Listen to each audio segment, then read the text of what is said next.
What's up, guys? So today is Valentine's Day, and if you are in a relationship, make sure you treat your significant other particularly well today. Spoil them, go out of your way to show them what they mean to you. And it doesn't matter what stage you're at, whether you're dating, engaged, just married for a couple of decades. It does not matter. Make sure you show that person exactly how you feel today, and show them all the love you have for them. If you're single, don't despair. There are versions for you. We'll get into those in sort of the main bulk of this video. But if you don't want to be spending this treating yourself, or maybe spending it with friends or with family or whatever, love does not have to be romantic. But if you don't want to be doing that, you still want to open your heart up to something.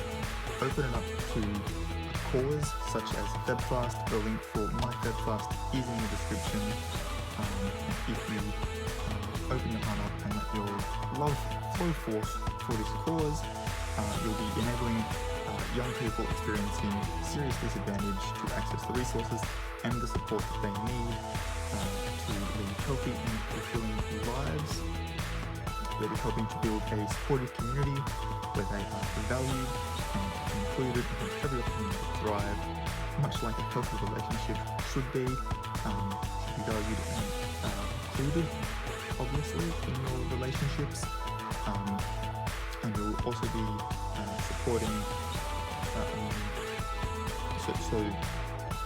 your support will be helping to reduce the severity and frequency of alcohol, drug and mental health related problems and issues, as well as antisocial and self-harming behaviour in young Australians. Again, that link is in the description down below. It's Valentine's Day.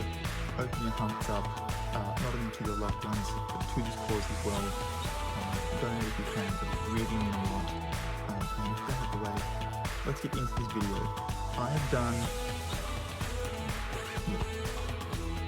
a little bit of research. I looked at 3 different lists. One had like 21 things on it, one had 14, one had 25, and some of the things on the list were only on one of those lists.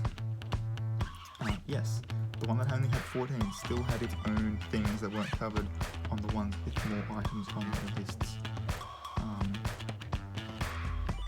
But I've got one of them open, and close the other ones down, and that's mainly just so that I can focus on the actual items that I've written down as being important to the history of this much beloved observation.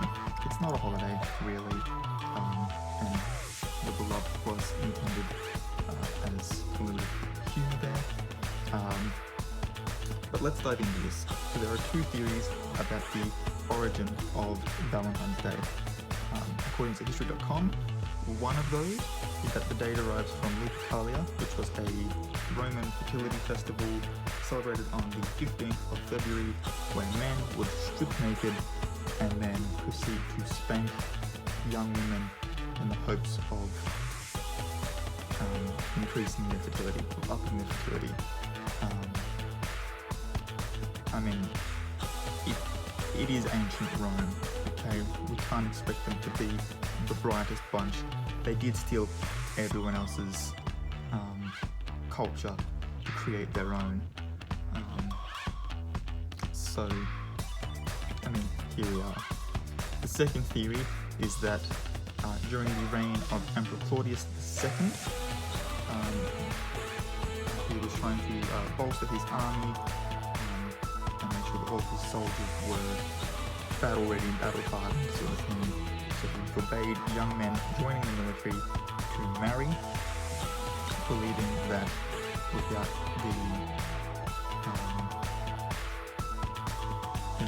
their brides, potentially children, further on in their relationships, without those things sort of holding them back, they would be wholly willing to give their lives to the Roman army. And so put a ban on marriages. And so in the spirit of love, Saint Valentine defied the ban and performed secret marriages. And for his disobedience, Valentine was executed on February 14th, which is why we call it St. Valentine's Day. What's interesting, I think, about this particular theory is that he was executed the day before a fertility festival. And obviously, both are considered to be the origins of it. Both can be at the same time. Maybe he was executed deliberately on the 14th so that he wouldn't be able to marry people on the 15th, and then any soldiers who were getting excited about being married on the 15th by St. Valentine suddenly had their hope shattered, and with all of that hope gone, would have had to give themselves wholly to the Roman army as their one true love. Don't know how well that would have worked out for him, but that is sort of how I see that going. The other thing I find funny about that is the fact that he's performing secret marriages.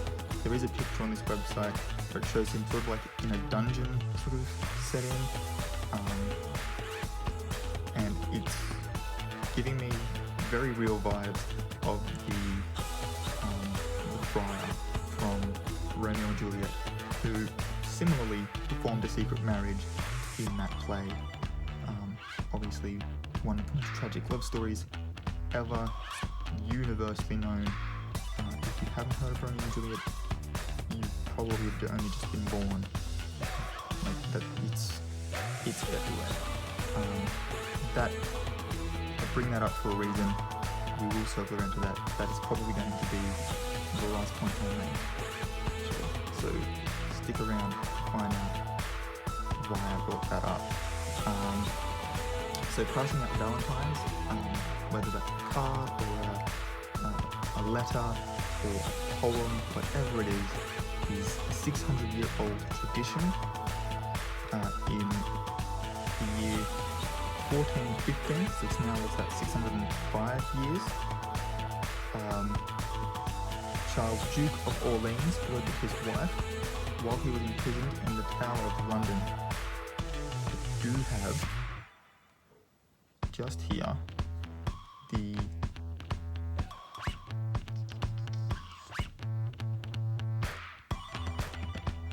UI. 14, 15. No, okay, that's alright, it's a different one. I thought it might have been the same poem. I was mistaken. Alright, we will come back to that. So yeah, he wrote the first Valentine's letter to his wife in 1415. Next on the list, Esther Howland was the first manufacturer of Valentine's Day. She became known as the mother of the American Valentine,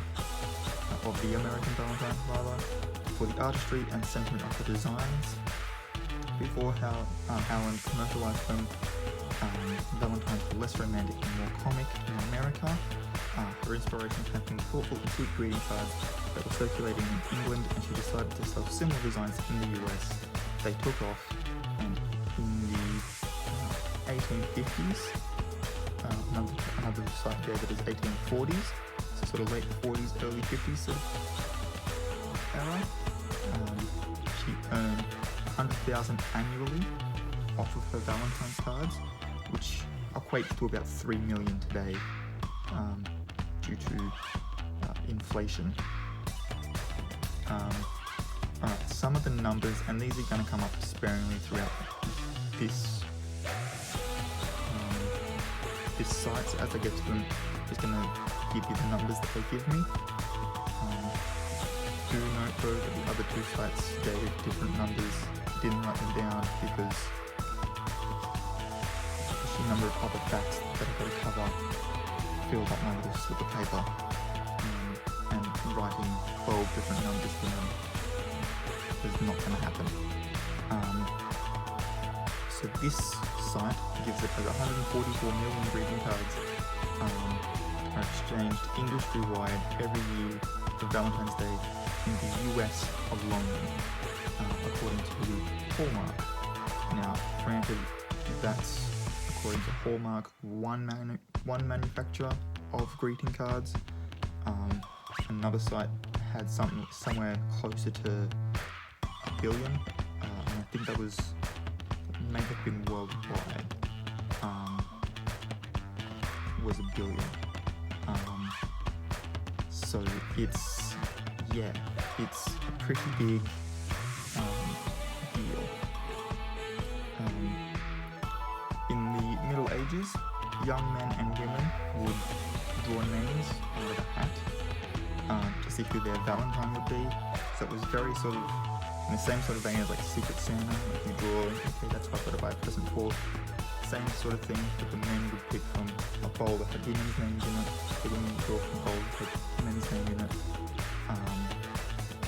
And then, according to the Smithsonian, they would then pin these names on their sleeves for 1 week so that everyone would know their supposed true feelings. And that's where we get the phrase, wearing your heart on your sleeve. Which is kind of interesting. The other thing that I think is kind of cool about that is that one of the tattoos that I want to eventually get around to getting is actually like an actual heart sort of thing on my arm, for the exact same reason as what that phrase is, wearing your heart on your sleeve. Obviously these days it means sort of showing your true feelings and being honest and stuff, and I think honesty is really important. That's sort of the significance of why I want to have a tattoo, but that's where we get the phrase from. It's from the Middle Ages and wearing hats, names out of hats. People consider pink and red to be the colours of love.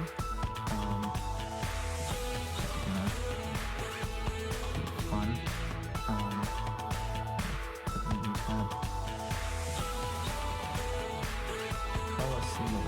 And then while that loads, I will continue on, come back to that.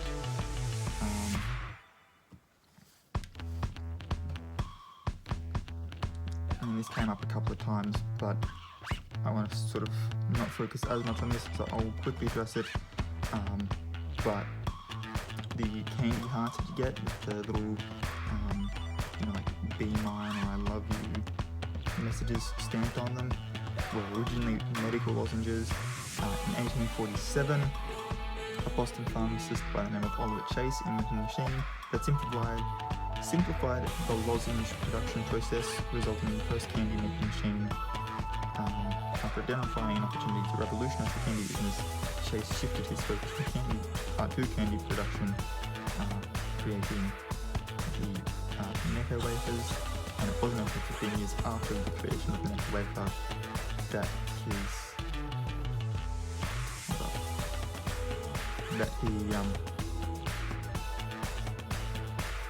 I've just got the names backwards there. It has here Daniel Chase's brother Oliver Chase, but Oliver Chase was the one from the point above, so I'm wondering if I just got the names out of the way. Either way, one of them developed a way to press words into the candy lozenges with a felt roller pad and vegetable food colouring. The conversation candies officially became heart-shaped in 1902, and today about 100,000 of them are sold each year. The heart shape wasn't always a romantic symbol, and then the paragraph under this completely undermines that. The heart was once widely believed to be human centric memory, where feelings of love were recorded, and then 14th century French and Italian artists decided to use that as a motif in their work, turning it into a romantic symbol, when it was always seen as the centre of memory where your feelings were recorded, thus making it a romantic symbol. So we don't know if they're just not picking up on that, or what?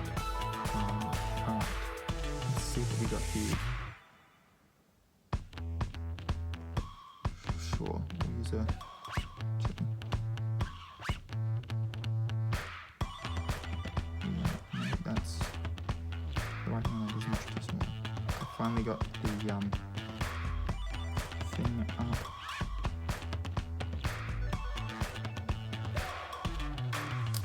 Sorry, that I'm use for this. That one. Okay. I didn't know that I've used that picture before.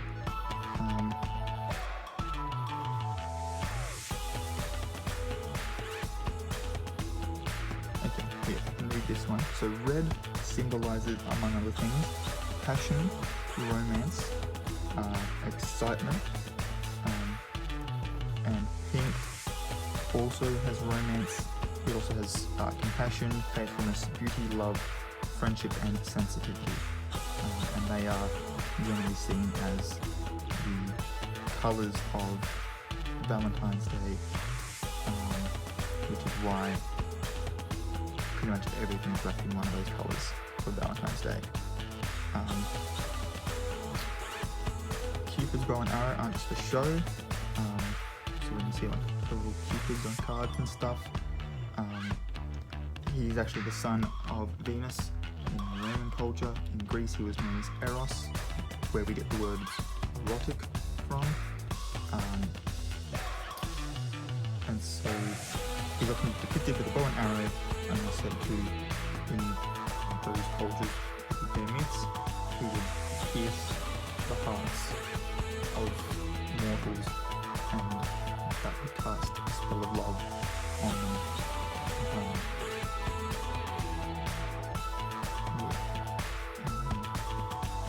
Pretty sure there is a myth where he pricks himself with an arrow and falls in love with Psyche, which wasn't mentioned in this, but I think it's particularly good for today, because Eros is obviously the heart and love and emotion, and Psyche is now what we use, like psychoanalyze. Psyche is the base word there, so it's all to do with your mind and your thoughts and stuff, which just brings us to the modern expression heart against the mind. But yeah, that wasn't mentioned in any of them. That's just something that I knew for myself. The other thing I think's that's funny about Cupid's bow is that it's this bit on your lip.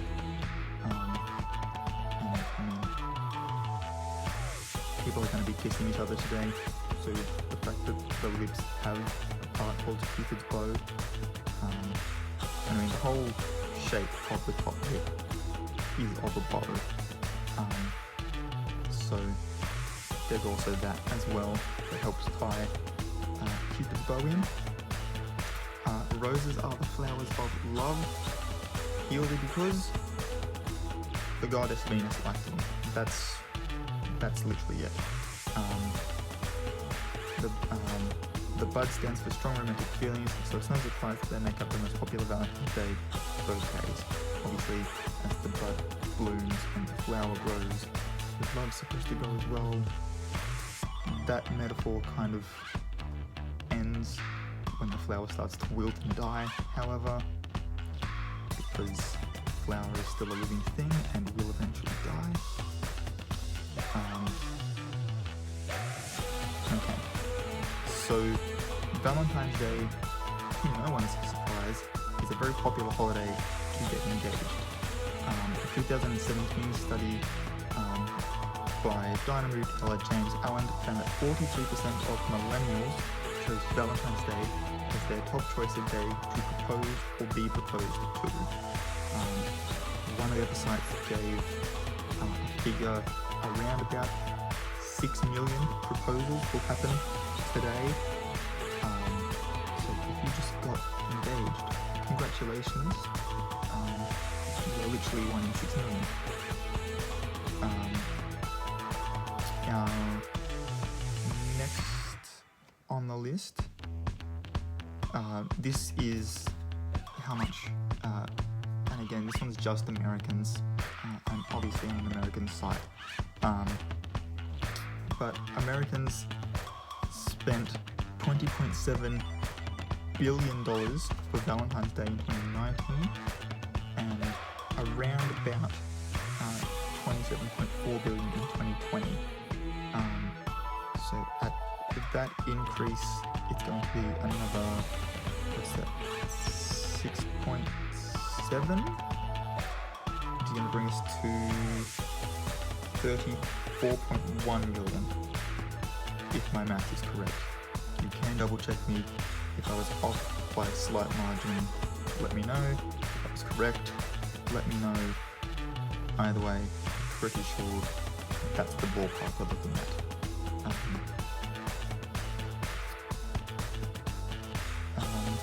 To no one's real surprise, men and women both prefer chocolate over flowers. The survey also found that chocolate sales represent 75% or more of Valentine's Day candy purchases. Obviously, a major portion of that other 25% would be the little stamped hearts that I mentioned earlier, and then after that, who knows. The chocolate box has been around for more than 140 years. In addition to creating arguably, it does mention arguably, the richest, creamiest and sweetest chocolate in the market, Richard Cadbury also introduced the first box of Valentine's Day chocolates in 1868. Another site gave it to me as 1861. Sometime in the 1860s, he created the first box of Valentine's Day chocolates.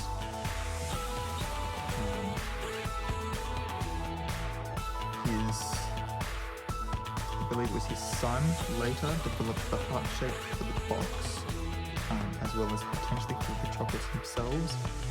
And according to America's National Confections Association, caramel is the most popular flavour in the chocolate boxes, followed then by chocolate covered nuts, chocolate filled, cream filled, and then coconut. Which makes me wonder where the strawberries went in all of that. Don't think strawberries come up again in this, so I've got that as sort of a topic there. Another random fact that I just know from trolling mainly Wikipedia, but double checking these facts on other sites as well. The strawberry is part of the roseate family, so the flower that is most popular on Valentine's Day, and the fruit that we most commonly dunk into chocolate on Valentine's Day are part of the same botanical family. So yeah, the more you know. The next point is that experiential gifts are on the rise. In 2017, 40% of consumers told the National Retail Federation that they wanted an experience gift, so things like tickets to a concert or some other outdoor event, some sort of an outdoor activity, an evening out, those sorts of things, although only 24% plan to actually give one. This gift option is particularly popular with millennials. 45% of people aged 18 to 24 and 40% of people aged 25 to 34 said they plan to give experiences for Valentine's Day. So the dates of going out and doing things and having an experience rather than just giving gifts and that's the day done. Those days are coming back. So if anyone wants to say that we're ruining anything, we're also reviving some things as well.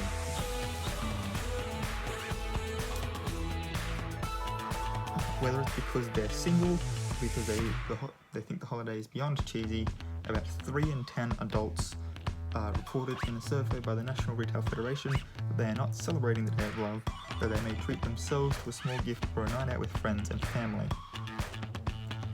Which, again, as I said, there are versions for single people, and getting there. It's like 2 points away. I can see it at the bottom of the screen. Before that, that 27% of people celebrating Valentine's Day in 2020 said they were buying gifts for their pets. So it's not just for humans anymore. As I said before, it's really a day for all sorts of relationships, and a relationship between a man and his dog, or his cat, or his bird, or his fish, or his ferret, his snake, his spider, his whatever. That is also a significant relationship. Spending on Valentine's Day gifts for pets has also grown significantly, from $450 million in 2010 to more than $1.7 billion. So there are some spoiled pets out there, and let's be honest, they deserve it because they help make our lives just that little bit better. Valentine's Day has become a very popular real spin-off holiday. It was originally a holiday made up by the hit TV show Parks and Recreations in 2010, but according to the Retail Federation, since 2010, spending on Valentine's Day for gifts has nearly tripled, going from 737 million to 2.1 billion. And I think I read on another one that it was the sort of more for friends and stuff, rather than romantic relationships.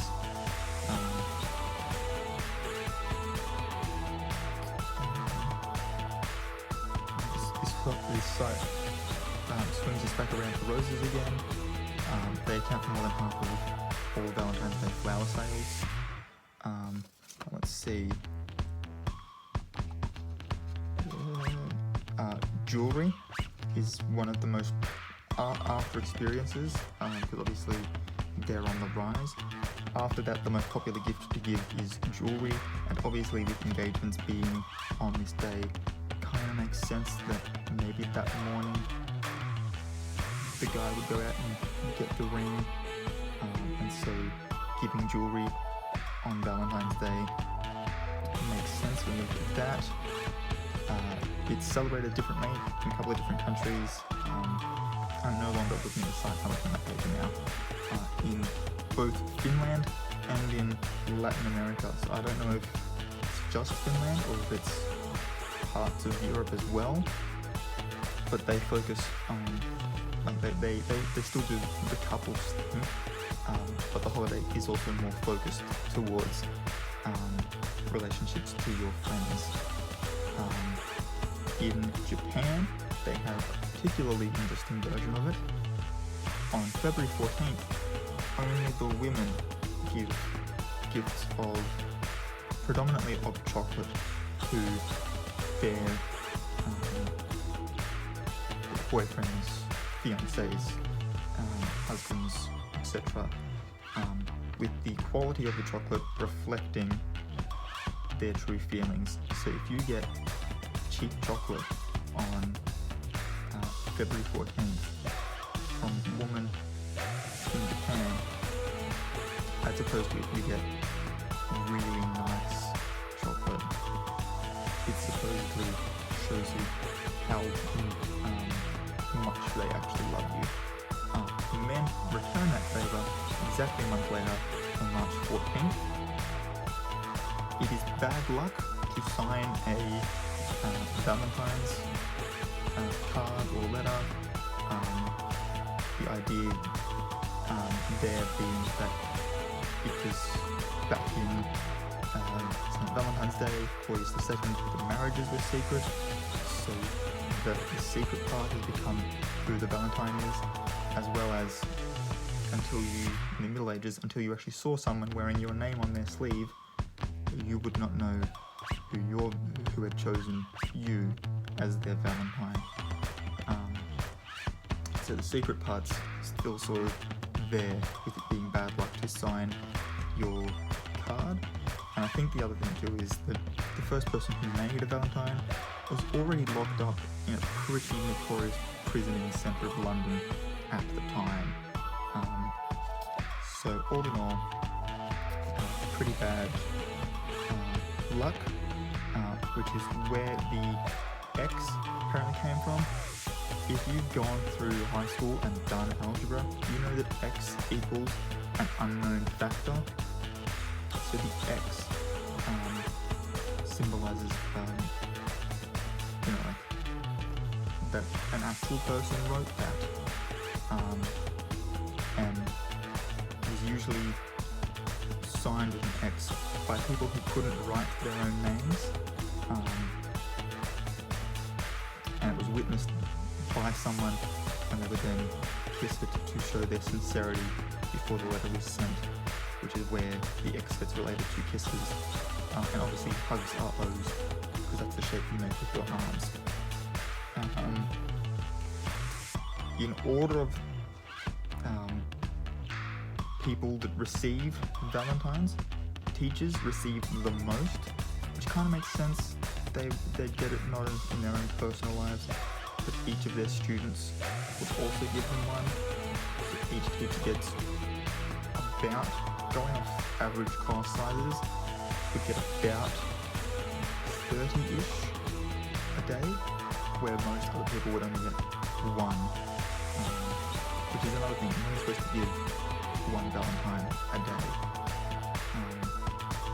School kids are just allowed to make them for all of their friends and stuff, but they're only supposed to have one actual Valentine. After that, obviously, then children, as I said. After that, mothers. Again, because children, each of your children will give you one, as well as your significant other. Wives, then after that. I believe the differentiation there is that these are married women with no children. Then sweethearts, so do all other romantic relationships, and then pets. The singles version of it has a very sad acronym. Yes, another joke is intended there. It is Singles Awareness Day, SAD, sad. The whole point there is that anything you would have done for your Valentine had you been in a romantic relationship, you get to do for yourself. So enjoy your sad day. And the last point, the one that I told you I was saving for last, the city of Verona, famously the location of Romeo and Juliet, gets 1,000 cards and letters each year addressed to Juliet. There is Verona's sort of main tourism thing is Romeo and Juliet. There's a statue that you used to be able to stand on and have good luck to wrap your arm around and grab her breast. It was apparently good luck. But because so many people have done that, the statue has started to weather and not well at all, so you're no longer able to do that. Taking photos of Juliet's balcony is another one, so it's not really surprising that 1,000 letters addressed to Juliet are received each year, and that's it. I don't know how many facts that was. It was definitely more than 21. I don't know if it was more than 25, it could have been, but that's all I've got for the day. If you enjoyed this video and you're still watching, thank you very much. If you enjoyed it, give it a thumbs up. Don't forget to hit the subscribe button and the notification bell so you're notified when I upload new videos. And yeah, until next time guys, keep your head screwed on.